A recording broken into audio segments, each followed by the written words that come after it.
You hear that awful noise?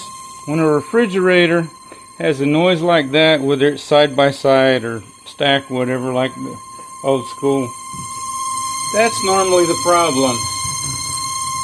It just needs a fan motor. That fan pushes the air through the freezer down over to the refrigerator side. Same thing happens in the back side of a top freezer type refrigerator also. The thing was cooling. I need to pull the fan motor out, see if I can use the numbers to order one, thoroughly clean this thing, put it all back together, and if I do, might post a video.